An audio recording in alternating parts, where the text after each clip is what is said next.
ಮುಖ್ಯಮಂತ್ರಿ ಸಿದ್ದರಾಮಯ್ಯನವರು ಯಾವುದೇ ಕಾರಣಕ್ಕೂ ರಾಜೀನಾಮೆ ಕೊಡಬಾರದು. ಇದೊಂದು ದೊಡ್ಡ ಪಿತೂರಿ. ಈ ಪಿತೂರಿಗೆ ರಾಜಭವನ ಬಳಕೆ ಆಗ್ತಾ ಇರೋದು ಸರಿಯಲ್ಲ. ರಾಜ್ಯಪಾಲರಿಗಿರುವ ಈ ಅಧಿಕಾರವನ್ನು ಹಿಂದೆ ಪಡೆಯಲೇಬೇಕು. ರಾಜ್ಯಪಾಲರ ಅಧಿಕಾರದ ವಿರುದ್ಧ ಇಡೀ ರಾಜ್ಯಾದ್ಯಂತ ತೀವ್ರ ಹೋರಾಟ ಮಾಡಬೇಕಾಗತ್ತೆ. ಇದು ಪ್ರಜಾಪ್ರಭುತ್ವ ಉಳಿಸಿ ಅಂತ. ಪ್ರಜಾಪ್ರಭುತ್ವ ಉಳಿಸಬೇಕಾದರೆ ರಾಜ್ಯಪಾಲರ ಈ ಒಂದು ನಡೆಯನ್ನು ನಾವು ತೀವ್ರವಾಗಿ ಖಂಡಿಸಬೇಕಾಗಿದೆ.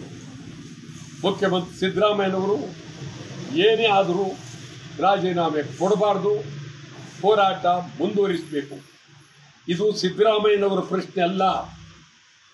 ಯಾವುದೇ ರಾಜ್ಯ ಆಗಲಿ ರಾಜ್ಯಪಾಲರಿಗೆ ಈ ಅಧಿಕಾರ ಇರಬಾರ್ದು. ರಾಜ್ಯಪಾಲರು ಅಂತ ಹೇಳಿದ್ರೆ ತೊಂದರೆ ಕೊಡೋರು, ಹಿಂಸೆ ಕೊಡೋರು, ಸರ್ಕಾರಗಳ ನಡೆಯನ್ನು ತಡೆ ಹಿಡಿತಕ್ಕಂಥದ್ದು ಇದು ರಾಜ್ಯಪಾಲರ ನಡೆಯಲ್ಲ. ತಮಿಳುನಾಡಾಗಲಿ, ಕೇರಳ ಆಗಲಿ, ಮಹಾರಾಷ್ಟ್ರ ಆಗಲಿ, ಪಶ್ಚಿಮ ಬಂಗಾಳ ಆಗಲಿ, ಈ ರಾಜ್ಯಪಾಲರುಗಳು ಇಡೀ ರಾಜಭವನವನ್ನು ದುರುಪಯೋಗಪಡಿಸ್ಕೊಂಡಿದ್ದಾರೆ. ಕರ್ನಾಟಕದಲ್ಲೂ ರಾಜ್ಯಪಾಲರು ಬಹಳ ಒಳ್ಳೆಯವರಾಗಿದ್ದರು.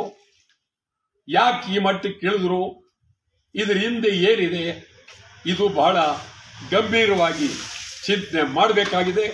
ಯಾವುದೇ ಕಾರಣಕ್ಕೂ ಸಿದ್ದರಾಮಯ್ಯನವರು ರಾಜೀನಾಮೆ ಕೊಡಲೇಬಾರದು. ಹೋರಾಟ ಇದಕ್ಕಾಗಿ ಈ ನೀತಿಯನ್ನು, ರಾಜ್ಯಪಾಲರ ನೀತಿಯನ್ನು ವಿರೋಧಿಸೋದಕ್ಕೆ ಎಂದೆಂದೂ ರಾಜೀನಾಮೆ ಕೊಡಬೇಡಿ ಅಂತೇಳಿ